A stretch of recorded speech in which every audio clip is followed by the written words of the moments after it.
Okay, the first world war and the Russian empire, ठीक है, चलिए सब लोग शांत रहेंगे, ठीक है। The first world war and the Russian empire, in 1914 war broke out, first world war शुरू हुआ बेटा। जैसे अभी आप देख सकते हो कि अभी पूरी दुनिया जो है आपके थर्ड वर्ल्ड वॉर के जस्ट एज में खड़ी है, ठीक है, मतलब वर्ल्ड वॉर होने ही वाला है, बट ऐसा होगा तो नहीं, क्योंकि जितना फर्स्ट वर्ल्ड वॉर और सेकेंड वर्ल्ड वॉर से सीख मिली है उसके हिसाब से थर्ड वर्ल्ड वॉर नहीं होना चाहिए, ठीक है। तो देखिए बेटा, फर्स्ट वर्ल्ड वॉर स्टार्ट हुआ 1914 में स्टार्ट हुआ ये, ठीक है। ये किस किस के बीच में हुआ है बेटा? दो यूरोपियन अलायंस के बीच में हो रहा है।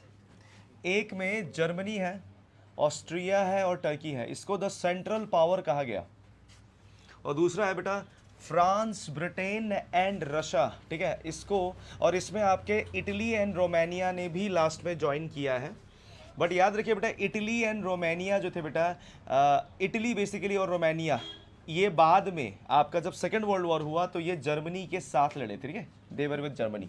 बट प्रीवियस जो आपका वॉर हुआ था फर्स्ट वर्ल्ड वॉर, उस समय इटली जो था बेटा वो किसके साथ था? वो आपके फ्रांस, ब्रिटेन और रशिया के साथ था, ठीक है। Each country had a global empire and the war was fought outside the Europe as well as in Europe, ठीक है। तो याद रखिए बेटा कि ये जो जितने भी वॉर हो रहे थे ना बेटा, ये सिर्फ यूरोप में नहीं हो रहा था, यूरोप में भी हो रहा था और पूरे दुनिया में हो रहा था। तो इसीलिए मतलब कि काफ़ी बड़े बड़े जो कंट्री थे बेटा इसमें आपके इन्वॉल्व थे, तो इसीलिए इसको वर्ल्ड वॉर कहा गया। अब जनरली यहाँ बच्चे भी सवाल करते हैं कि सर अगर यूरोपियन कंट्री अगर लड़ाई कर रहे थे तो क्यों इसको वर्ल्ड वॉर कहा गया? तो बेटा आपको मैं बता दूं कि 20th सेंचुरी में ऑलमोस्ट पूरी दुनिया में जितने भी कंट्री थे लगभग वो सारे यूरोप के ही गुलाम थे। तो अगर ये लड़ रहे थे तो उनको भी लड़ना पड़ रहा था, इसीलिए ये वर्ल्ड वॉर कहलाया। This was the first world war, और ये पहला विश्व युद्ध हुआ, ठीक है, फर्स्ट वर्ल्ड वॉर जो कि आपको यहाँ पर देखने को मिला, ठीक है। तो ये स्टार्ट हुआ था 1914 में। In Russia the war was initially popular and people rallied around tsar Nicholas two, ठीक है।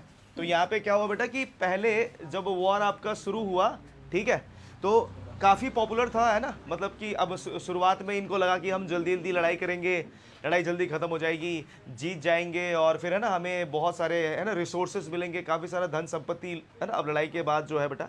पर यहाँ पर मैं बता दूं बेटा कि कभी भी लड़ाई जब भी होती है ना बेटा, जीतता कोई नहीं है, हारते सब जगह से ही, क्योंकि जान माल की पूरी वेस्ट होती है, ठीक है। लड़ाई में आपके लोहे लगते ही हैं, है ना, क्योंकि बंदूकें बनाने की ज़रूरत पड़ती ही है, ठीक है। मैं सबसे रिक्वेस्ट करूँगा आप लोग शांत रहे प्लीज़, है प्लीज़ शांत रहे, अपना अपना पढ़ाई करें, हंसना खेलना है, बाहर जाइए, बारिश भी हो रही है, थोड़ा नाचिए गाइए, है ना, अच्छा मज़ा भी आएगा आपको। प्लीज़ पढ़ाई करें अपना, और यहाँ पे मुझे भी पढ़ाने दें प्लीज़, है, क्योंकि मुझे भी फोकस होकर पढ़ाना पड़ता है। आप लोग बातें करेंगे तो मैं फोकस नहीं हो पाऊंगा, फिर मैं आपको कुछ दो बातें बोल दूंगा, फिर आपको अच्छा नहीं लगेगा, फिर आप रोते हुए घर जाओगे, है नहीं, मैं भी नहीं चाहता ना वो चीज़, है कि नहीं। तो फिर अपना अपना पढ़ाई करें, चलिए। So as the war continued though the tsar refuse to consult the main parties in the Duma, ठीक है। तो जार ने क्या किया बेटा? जार ने डूमा के साथ कंसल्टेशन करने से मना कर दिया। उसने कहा कि मैं बात मानूंगा ही नहीं डूमा की, अगर मैं चाह रहा हूँ लड़ना है मुझे तो लड़ना है, मैं किसी की भी बात सुनने वाला नहीं हूं, ठीक है। मैं यहां पे अगर लड़ाई करूंगा तो मुझे करना है, मेरे सपोर्ट में जो है वो आ जाओ। अब यहां पे देखिए सपोर्ट वॉर थिन, मतलब कि हुआ क्या बेटा कि उसने जब ऐसी बात करी तो डूमा उसके अगेंस्ट हो गया, उसको जो भी सपोर्ट मिलने वाला था वो सपोर्ट अब उसको मिलने से रहा, ठीक है। यहां पे दिख रहा है ना बेटा, सपोर्ट वॉर थिन, थिन मतलब कि बहुत ही कम, ठीक है। एंटी जर्मन सेंटिमेंट्स रैन हाई, क्योंकि लड़ाई किसके अगेंस्ट थी? जर्मनी के अगेंस्ट थी। और आपको पता होना चाहिए कि यहाँ पे जार जो है ना बेटा, जार की पत्नी भी जर्मनी से ही है, ठीक है। So as can be seen in the renaming of Saint Petersburg a German name as the Petrograd. तो बाद में हुआ क्या बेटा कि सेंट पीटर्सबर्ग को बदल के, नाम बदल के उसका पेट्रोग्राड रख दिया गया, क्योंकि जो पीटर्सबर्ग था बेटा ये एक जर्मन नाम था, जो कि ऑब्वियसली जार ने अपनी पत्नी को खुश करने के लिए साथ रखा हो, या फिर ये इनके बीच में जो है ना बेटा, ये जितने भी आपके ये रशियन एम्पायर और जर्मन एम्पायर के बीच में पहले से ही है ना, ये शादी वगैरह का जो टाइप था वो पहले से ही चलता ही था, ठीक है। तो obviously to make them happy, तो ये चीज़ें की जा सकती है। The tsarina Alexandra, German origin and poor advisers especially a monk called Rasputin made the autocracy unpopular. तो आप देख सकते हो बेटा कि इन सब ने क्या किया बेटा, आपके जो एरिस्टोक्रेसी थी उसको अनपॉपुलर कर दिया। इसका मतलब क्या है बेटा कि धीरे धीरे इन इन पर्टिकुलर फैक्टर्स ने क्या किया बेटा कि आपके जितने भी रशियन जो ये एरिस्टोक्रेसी थे उसको रशिया के पीपल के अगेंस्ट कर दिया। बेसिकली एक तरह से आप बोल सकते हो कि जो लोग थे वो धीरे धीरे आपके कंस्पायर्ड हो गए अगेंस्ट द किंग। ठीक है, आगे देखिए बेटा, the first world war on the eastern front different from that on the western front. ठीक है, जिस तरह से ईस्टर्न फ्रंट पे लड़ाई हो रही थी बेटा, वेस्टर्न फ्रंट में कहानी बहुत डिफरेंट है। ठीक है, यहाँ पे देखिए बेटा, in the west armies fought from trenches stretched along eastern France. आप देख सकते हो बेटा जो भी लड़ाई हो रही थी बेटा ना, वो एग्जैक्टली आपके ना वेस्ट में अलग थी और ईस्ट में अलग थी। In the east आर्मीज moved a good deal and fought battles leaving large casualties. Defeats were shocking and demoralizing. Russia's army lost badly in Germany and Austria between 1914 and 1916. तो आप देख सकते हो बेटा कि यहाँ पे लड़ाई जो थी ना बेटा बहुत ही ब्लडी थी। ठीक है, मतलब कि यहाँ पे जब पहला विश्व युद्ध हुआ तो वो माना जाता है कि सबसे ज्यादा लोग आपके पहले विश्व युद्ध में मरे थे। ठीक है, बहुत खतरनाक कैजुअलिटी थी। ठीक है, आप देख सकते हो बेटा कि यहां पर there were over 7 million casualties. आप देख सकते हो कि 7 मिलियन कैजुअलिटीज थी by 1917 as they retreated. The Russian army destroyed crops and buildings to prevent the enemy from being able to live off the land. The destruction of crops and building led to over 3 million refugees in Russia. तो हुआ क्या बेटा कि जब जैसे मान लीजिए कि ये आपका रशिया है। ठीक है, अब जब मान लीजिए कि यहाँ पे रशियन आर्मी लड़ाई के लिए जा रही है, यहाँ पे लड़ाई हो रही है। ठीक है, तो यहाँ से जब ये हारने लगे तो ये भागने लगे इस तरफ ना, ये आपकी रशिया है। ठीक है, रशिया। तो ठीक है, अब ये वेस्टर्न फ्रंट पे, कहाँ पे बेटा, ये वेस्टर्न फ्रंट पे लड़ाई हो रही है। अब यहाँ से एनिमी अटैक कर रहा है, अटैक हुआ, अब ये हारे तो ये क्या रिट्रीट करेंगे, भागेंगे पीछे की तरफ। जब ये पीछे की तरफ भाग के जा रहे हैं ना बेटा, तो ये भागते पता है क्या कर रहे हैं, यहाँ पे जितने भी क्रॉप्स है, बिल्डिंग्स है, सबको तोड़ते हुए जा रहे हैं। तो रशिया बेसिकली क्या हो रहा है, डिस्ट्रॉय हो रहा है अपने आप ही, इसी के आर्मी उसको डिस्ट्रॉय कर रहे हैं। क्यों कर रहे हैं, क्योंकि ये जो एनिमी यहाँ पे एंट्री ले रहा है उसको ताकि क्या ना मिल सके बेटा, यहाँ की टेरिटरी ना मिल सके। अगर टेरिटरी में वो आ भी गए तो वहाँ पे उनको क्रॉप्स ना मिले, वहाँ पे वो बिल्डिंग में रह ना सके, उनको है ना मतलब कि एक परफेक्ट लोकेशन ना मिले जहाँ पे ये अपना एक बेस बना सके। तो इसीलिए जो रशियन आर्मी थी बेटा इसको बर्बाद करते हुए आ रही थी। तो ऐसा करते करते रशिया आपके आधा रशिया को पूरा बर्बाद करते, खुद के रशिया की आर्मी नहीं। ठीक है, तो यहाँ पे बहुत लॉस हुआ। ये सिर्फ आपके माल का लॉस नहीं है, यहाँ पे जान भी गई। 7 मिलियन कैजुअलिटी है बेटा, 7 मिलियन मतलब कि आप देखो 70 लाख लोग, 70 लाख लोग मर गए और 70 लाख के ऊपर में 3 मिलियन रेफ्यूजी आ गए। मतलब कि यहाँ पे जो भी लोग रह रहे थे उनको घर से निकाल के उनके घर तोड़ दिए गए। क्यों, क्योंकि उनको ये बोला गया कि अगर आपका घर रहेगा तो दुश्मन आएंगे, आपको मार देंगे और आपके घर में वो रहने लग जाएंगे। ठीक है, तो इसीलिए उनको उनके घर से निकाला गया और रशिया को इस तरह से डिस्ट्रॉय किया जा रहा है। ठीक है, और इस तरह से आप देखो 30 लाख लोग क्या बन गए बेटा, रेफ्यूजी बन गए। The situation discredited the government and the tsar. तो यहां पे हुआ क्या बेटा कि इस सिचुएशन ने जार के अगेंस्ट कंप्लीट आपके पूरे के पूरे है ना, मतलब ऑलमोस्ट कंप्लीट आपकी जो नेशन थी वो जार के अगेंस्ट हो गई, जिससे हुआ क्या, एंटी सेंटिमेंट आपके दौड़ने लगे जार के अगेंस्ट। ठीक है, soldiers did not wish to fight such a war. Soldiers को ऐसी फाइट लड़ने की मतलब है ना, ऐसा लड़ने का मन नहीं था, बट जार के कहने पर इनको ऐसा करना पड़ा, इनको लड़ना पड़ा। ठीक है, अब आगे देखिए बेटा, the war also had a severe impact on industry. War जो था बेटा इसका एक बहुत ही सीवियर इंपैक्ट हुआ आपके इंडस्ट्री के ऊपर। ठीक है, क्यों, क्योंकि ऑब्वियसली जब लड़ाई होती है तो बेटा इंडस्ट्री सब ठप हो जाती है। जैसे अभी आप देखिए बेटा, अब आपके घर में बहुत जल्दी ना गैस का शॉर्टेज होने वाला है, जो आपके सिलेंडर से बेटा उसका शॉर्टेज बहुत जल्दी होने वाला है, क्योंकि ईरान अभी वॉर कर रहा है ना, तो सारे के सारे नेचुरल गैस आपके मेनली वो तो ईरान से आता है ना। अभी देखना बेटा आपको एक सिलेंडर के लिए 2500-3000 रुपये देना पड़ेगा, जबकि वही सिलेंडर आपके घर में 900 रुपये में पहले आ रहा था। बट अब आप देख रहे हो बेटा, अब वही सिलेंडर के शॉर्टेज के कारण शायद क्या पता आपको फिर से चूल्हे में खाना बनाना पड़ जाए, या फिर इंडक्शन अभी आप खरीद के है ना रख लो। इंडक्शन के प्राइसेस भी बहुत ज़्यादा हाई जा रहे हैं, क्योंकि वॉर में ना बेटा याद रखिएगा बेटा, वॉर जब भी होता है ना तो वॉर का ना सीधा सीधा इंपैक्ट आपके नॉर्मल लाइवलीहुड में पड़ता है। ठीक है, और ये लाइवलीहुड बेटा मतलब पूरी दुनिया तो एक दूसरे के साथ कनेक्टेड है ना, है कि नहीं। तो एक देश अगर वॉर में है तो दूसरा कुछ ना कुछ तो मतलब अगर दो देशों के बीच में लड़ाई हो रही है तो कोई ना कोई जो कॉमोडिटी है वो आपके घर में उस देश से तो आ ही रहा है, तो वो आपका इफेक्ट होता है। तो आपके घर में जो कॉमोडिटी जो ईरान से आ रहा था वो था आपके घर में जलने वाला चूल्हा। एलपीजी, तो जिसके ऊपर में अभी बहुत ही सीवियर इंपैक्ट होने वाला है। जैसे अभी आप अगर उसको बुक करते हो, तो जैसे आप अगर आज बुक करते हो तो कल सिलेंडर आता था, और अभी देखना अगर आप बुक करोगे तो 25-30 दिन के बाद डिलीवरी दिखा रहा है वो। अब क्यों ये 25-30 दिन के बाद दिखा रहा है? क्योंकि ये सिंपल सी बात है, क्योंकि शॉर्टेज हो चुका है ना, और ये शॉर्टेज ऑब्वियसली दिखता है, ठीक है। तो इसलिए याद रखिएगा बेटा कि यहाँ पे भी वही हुआ कि इंडस्ट्री जो थी बेटा वो चलनी बंद हो गई। क्यों चलनी बंद हो गई? क्योंकि याद रखिए बेटा, जब वॉर होता है तो सारे जितने भी एबल्ड बॉडीड मैन होते हैं वो सारे कहाँ जाते हैं? लड़ाई करने जाते हैं ना, है कि नहीं? तो यहाँ पे वही, Russia's own industry were few in numbers and the country was cut off from other supplies of industrial goods by German control of Baltic Sea. तो बाल्टिक सी का कंट्रोल बेटा कंप्लीटली जर्मन के पास था, ठीक है, और वो जर्मन के अगेंस्ट लड़ाई कर रहे थे। तो जर्मनी ने क्या कर दिया बेटा? बाल्टिक सी में सैंक्शंस लगा दिए कि अब रशिया में जो भी गुड्स जा रहे थे बेटा उसको बंद कर दिया जाए, इंडस्ट्रियल गुड्स, जो कि वहां जाके आपके मैन्युफैक्चर्ड गुड, मैन्युफैक्चरिंग के बाद फिनिश गुड में बदलता था। मतलब कि जो भी रॉ मटेरियल्स थे जो आपके जा रहे थे रशिया में, वो सब बंद हो गए, ठीक है। तो आप एक तरह से देख सकते हो, industrial equipment disintegrated more rapidly in Russia than elsewhere in Europe. तो यहाँ पे जो रशिया था बेटा, पहले से ही आपका एग्रीकल्चर कंट्री था, वहाँ पे लोग इंडस्ट्री को वैसे ही नहीं समझते थे। तो वहाँ पे हुआ क्या, जब आपके रॉ मटेरियल्स कट डाउन हो गए तो क्या हुआ बेटा, रशिया में जितने भी आपकी ये इंडस्ट्री थी बेटा, ये धीरे धीरे ठप होने लग गई, सब बंद, फैक्ट्री वैक्ट्री बंद हो गया, फैक्ट्री के सामान सब बेच दिए गए, सारे के सारे लोहे लकड़ सब बेच दिया इन लोगों ने, और यहाँ पे ये बैठ गया, ठीक है। By 1916 railway line begin to break down. 1916 के आते आते रेलवे लाइन भी बंद हो गया। रेलवे लाइन क्या करते बेटा, रेल पटरियां उखाड़ उखाड़ के लोग बेच रहे हैं, ठीक है, लोहे बेचते रहे, ठीक है। आप देख रहे हो बेटा कि यहाँ पे ब्रेकडाउन हो गया completely. Abled bodied man were called up to the war. जितने भी एबल्ड बॉडीड मैन थे बेटा, ठीक है, जितने भी लोग थे जो कि आपके शरीर से ठीक थे, उनको लड़ाई के लिए बुला लिया गया, आओ भैया तुम लड़ो हमारे लिए, ठीक है। और आप देख सकते हो, as a result there were labour shortage and small workshop producing essentials were shut down. हुआ क्या बेटा, धीरे धीरे लेबर की शॉर्टेज होने लग गई। जो छोटे छोटे वर्कशॉप्स थे बेटा वो सारे धीरे धीरे बंद होने लग गए, क्योंकि जितने भी लोग थे वो तो लड़ाई कर रहे थे, है कि नहीं। Large supplies of grain were sent to feed the army. और बहुत सारी जो आपकी ग्रेन की सप्लाई थी बेटा वो आर्मी के लिए भेजी जाती थी, जो कि वहां आर्मी को फीड करने के लिए काम आता था। For the people in cities bread and flour become scarce, ठीक है। जो शहर में लोग रह रहे थे बेटा, उनके लिए आटा और आपका जो ब्रेड है बेटा वो स्कार्स होने लगा, मतलब धीरे धीरे कम होने लगा। And by the winter of 1916 rights at the bread shops were common, ठीक है। और धीरे धीरे हुआ क्या बेटा, लूट चोरी चकारी, है ना, ये सब चालू हो गया, और धीरे धीरे आपका जो रशिया था बेटा एक तरह से कंप्लीट डिस्पायर में चला गया, ठीक है। और आप देख सकते हो बेटा, ये जो था बेटा रशिया का एक मतलब कि बैकबोन ब्रेक हो गया, ठीक है। कैसे? फर्स्ट वर्ल्ड वॉर के कारण, ठीक है। तो फर्स्ट वर्ल्ड वॉर का इंपैक्ट बहुत ही खतरनाक था, ठीक है, रशिया में। चलिए, तो अब हम बात करेंगे बेटा the February revolution in Petrograd. अब यहां क्या हुआ इसके बारे में थोड़ा समझते हैं, ठीक है। देखिए बेटा, in the winter of 1917, conditions in capital Petrograd were grim. The layout of the city seemed to emphasize the division among its people. The workers' quarter and factories were located on the right side of the river Neva.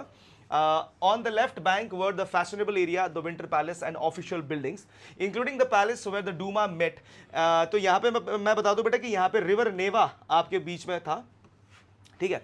Left side में, जैसे अभी आप जिस तरह से face कर रहे हो, लेफ्ट साइड में आपके फैशनेबल एरिया से, ठीक है, फैशनेबल एरिया मतलब कि यहाँ पे आप देख सकते हो कि यहाँ पे रिच पीपल रहते थे, ठीक है, rich used to live. Even यहाँ पे डूमा भी था बेटा, डूमा मतलब पार्लियामेंट भी इधर ही था, ठीक है। और राइट साइड में कौन थे बेटा, आपके वर्कर्स के क्वार्टर्स थे, वर्कर क्वार्टर्स, ठीक है, जहाँ पे बेटा आपके पीजेंट्स लोग रहते थे, peasants and workers, peasants and workers, ठीक है। पीजेंट्स एंड वर्कर्स यहाँ पे रह रहे हैं, ठीक है। ये पीजेंट्स एंड वर्कर्स के क्वार्टर इस तरफ है, ये आपके पुअर एरिया और ये आपका रिच एरिया, ठीक है। अब यहाँ पे देख सकते हो, यहाँ पे ना एक ब्रिज था बेटा, और ये बीच में क्या बह रही है बेटे, नेवा नदी, नेवा जो रिवर है वो बह रही है, नेवा रिवर, ये आपका यहाँ पे बह रहा है, ठीक है, वॉट एवर दैट इज, ठीक है। अब यहाँ पे हुआ क्या, विंटर का टाइम था, फरवरी है बेटा, फरवरी में बेटा आप मैं बता दूं रशिया में बहुत खतरनाक विंटर होता है, बहुत खतरनाक। अब ऐसा इसलिए होता है क्योंकि रशिया जो है बेटा वो नॉर्दर्न हेमिस्फीयर में पड़ता है, ठीक है, नॉर्दर्न हेमिस्फीयर, आपके अर्थ के नॉर्दर्न हेमिस्फीयर में रशिया पड़ता है, तो हमें बहुत खतरनाक कड़ाके की ठंड होती है, ठीक है। आप देख सकते हो यहाँ पे हुआ कि इन फरवरी 1917 food shortage were deeply felt in the workers quarter में बेटा खतरनाक ठंड पड़ गई, जिसके कारण हुआ क्या बेटा कि आपका जो खाना था बेटा वो शॉर्ट पड़ने लग गया। The winter was very cold, there had been exceptional frost and heavy snow, ठीक है, एकदम मतलब कि उस समय इतना खतरनाक मतलब कि ठंड पड़ गई, एक्सेप्शनल फ्रॉस्ट, इतना ज्यादा बर्फबारी हो रहा था उस साल, ठीक है।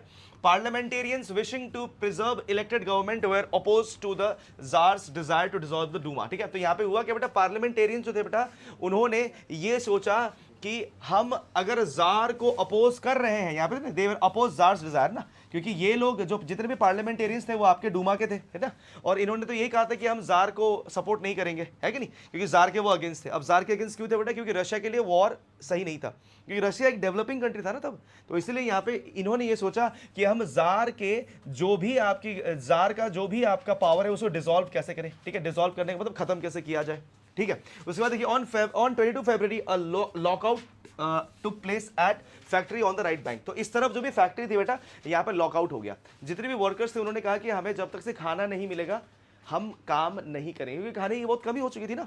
तो इन्होंने ये कहा कि हमें जब तक से हमारे बेसिक मीन्स नहीं मिलते, हमको बेसिक मीन्स टू लिव, तब तक हम काम नहीं करेंगे। और आप ये देख सकते हो बेटा कि इन्होंने लॉकआउट कर दिया। The next day workers in 50 factory called a strike in sympathy, ठीक है। तो उन्होंने क्या किया बेटा? उन्होंने कंप्लीट स्ट्राइक कर दिया। 50 फैक्ट्री शट डाउन हो गए। 50 फैक्ट्री के जो वर्कर्स थे बेटा उन्होंने कहा कि हम काम करेंगे ही नहीं। आगे देखिए, in many factories womens led the way to strikes.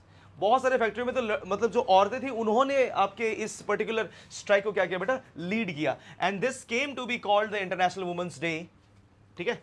अब इंटरनेशनल वुमेन्स डे इस दिन को कहा जाता है। बट अभी जैसे आपका अब ये मार्च ही था ना बेटा आपका, तो एग्जैक्टली लास्ट संडे आपका वुमेन्स डे था, शायद आप लोगों को याद होगा, है नहीं, वो वुमेंस डे था लास्ट संडे, ठीक है।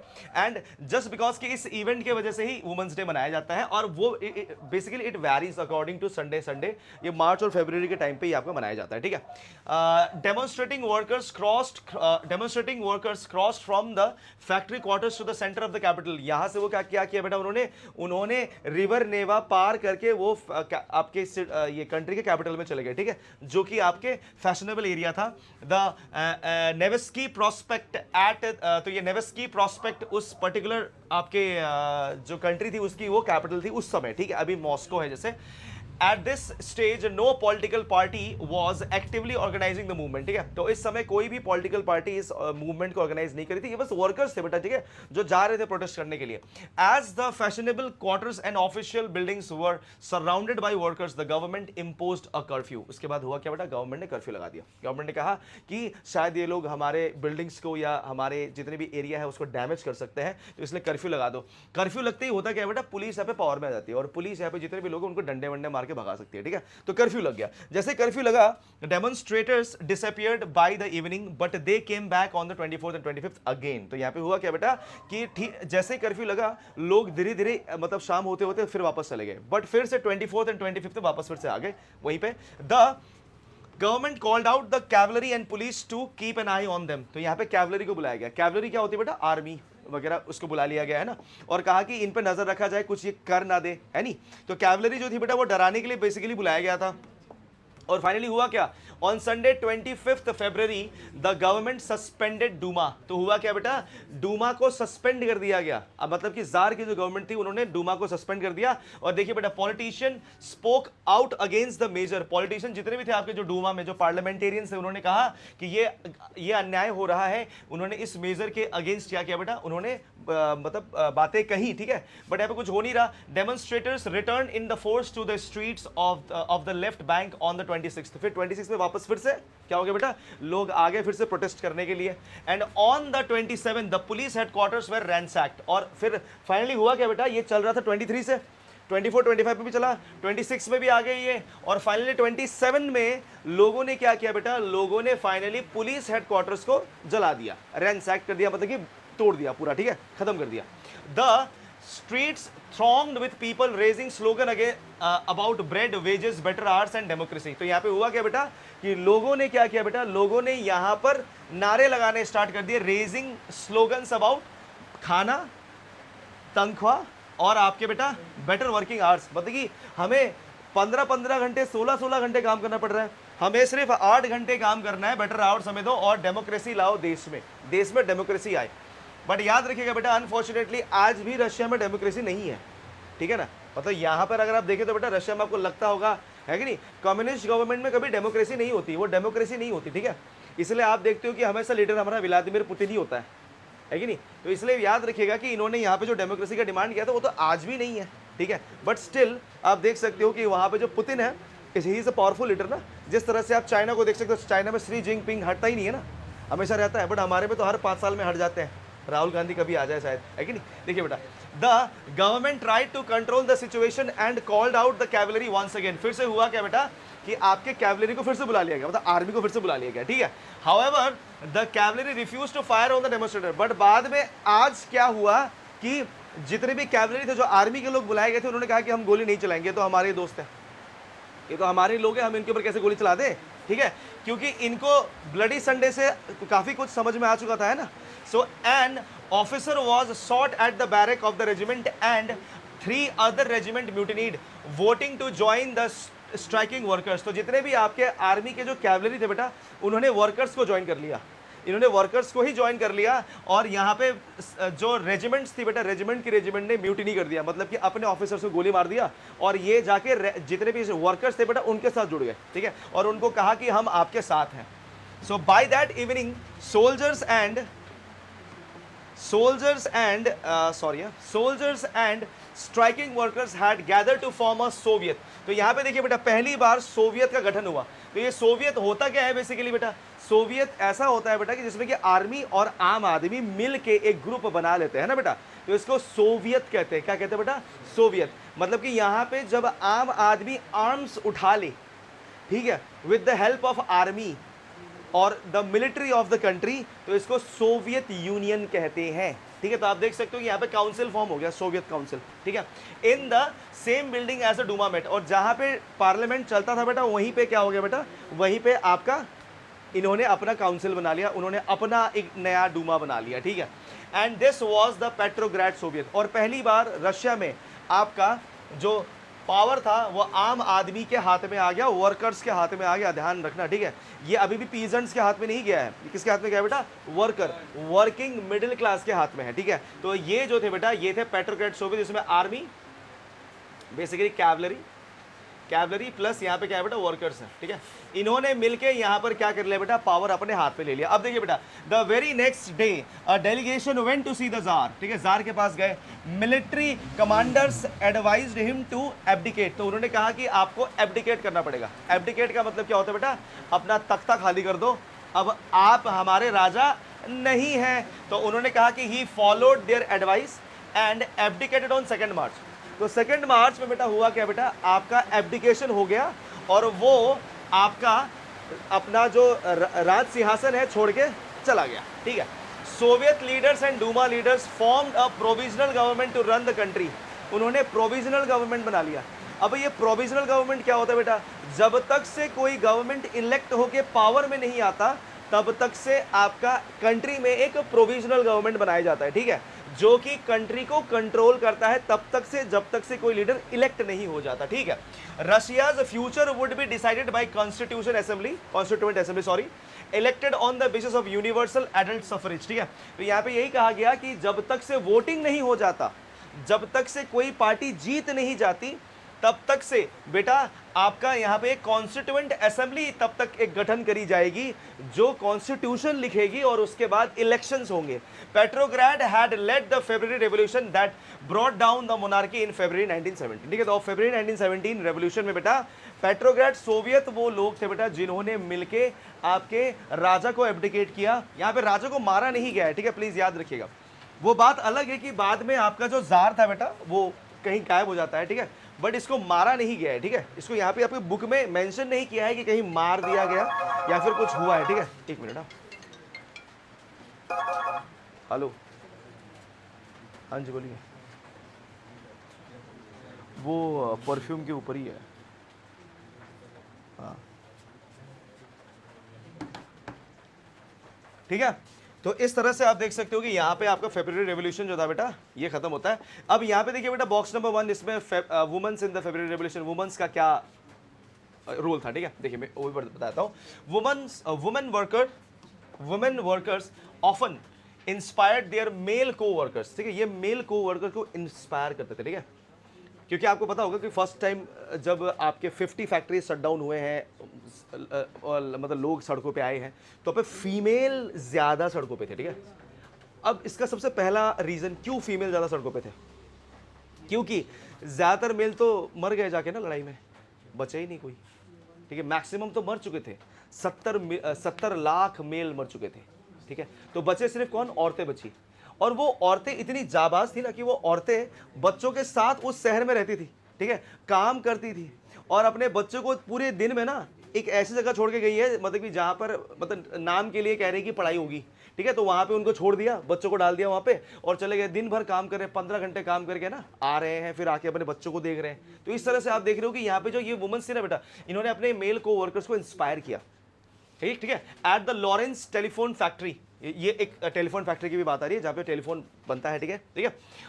Marfa Vasilyeva almost single handedly called a successful strike. अकेले ये एक औरत का नाम है जिसने ये आपका स्ट्राइक किया, मार्फा वेसेलेवा।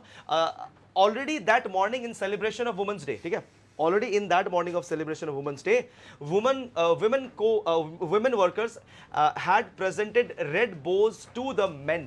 वो औरतों ने दिया, ठीक है, आदमियों को लाल रंग का बो, क्योंकि वो लाल रंग जो था वो डिफायंस का सिंबल है कि हम अब काम नहीं करेंगे, ठीक है। जो भी लाल बो पहन रहा था, जो भी आदमी जो लाल बो पहन रहे थे ना बेटा, सो वो लोग वो यहाँ पे क्या करते बेटा, स्ट्राइक को प्रमोट कर रहे थे, ठीक है। यहाँ पे देखिए, then Marfa Vasilyeva a milling machine operator stopped work and declared an impromptu strike, ठीक है। उसने क्या किया बेटा, उसने यहाँ पर फाइनली स्ट्राइक कर दिया और इसने यहाँ पे मिलिंग मशीन के ऑपरेटर्स को भी काम करने से बंद करवा दिया। आप देख सकते हो, the workers on the floor were ready to support her. जितने भी लोग थे बेटा, सब ने उनको सपोर्ट किया, ठीक है।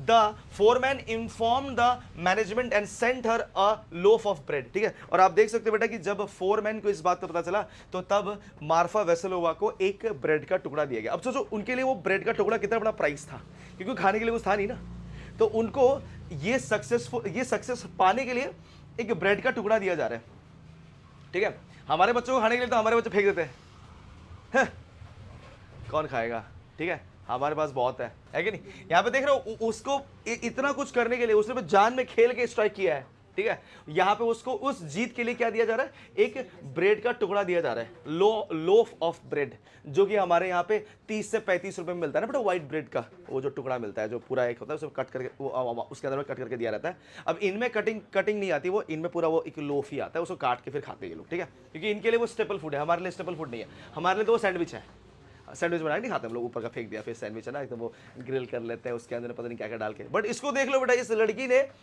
ने वुमेन ने आपके सिंगल हैंडेडली स्ट्राइक किया और उसको एक लोफ ऑफ ब्रेड मिला। She took the bread but refuse to go back to work. उसने वो ब्रेड तो ले लिया, तो उसने कहा कि अब मैं काम पे तो नहीं जाऊंगी, ठीक है।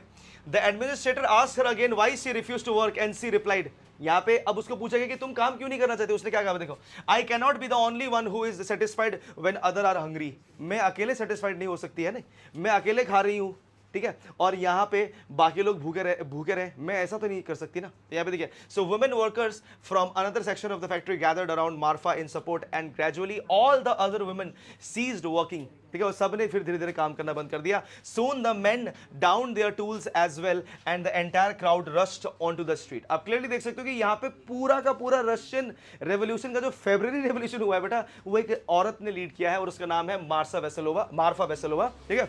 और आप देख सकते हो बेटा कि उसके बाद धीरे धीरे ये गया है, ठीक है। और ये लिखने वाले कौन है बेटा, ध्यान रखिएगा, ये चॉय चैटर्जी है, सेलिब्रेटिंग वुमेन्स 2002, ठीक है। ये 2002 में लिखा गया था बेटा, आप याद रखिए, ये किताब 2002 में छप के निकली है और ये आपके इंडियन राइटर ने ही लिखी है, ठीक है, बंगाल के ही राइटर ने लिखा है। तो आप क्लियरली देख सकते हो कि अगर आप यहाँ पर रशियन रेवोल्यूशन का जो फर्स्ट पन्ना है, अगर वुमन के बिना अगर सोचते हो तो बेटा ये इम्पॉसिबल है, क्योंकि एक वुमन ने ही उस रेवोल्यूशन को लीड किया है, ठीक है। इसने रुका है सबसे पहले अपना, है ना, इसने सबसे पहले काम करना बंद किया है, इसके सपोर्ट में औरतें आई हैं और उसके बाद आपके जितने मेन हैं वो आपके सड़कों पे उतर गए और धीरे धीरे आपके पूरी कैवलरी इनके साथ हो गई। इमेजिन कर लो कि एक औरत ने क्या सोच के ना काम करना बंद किया होगा, और पूरी देश की आर्मी अब उसके साथ है, ठीक है, पुलिस उसके साथ है, और फाइनली राजा को एब्डिकेट करा दिया एक औरत ने।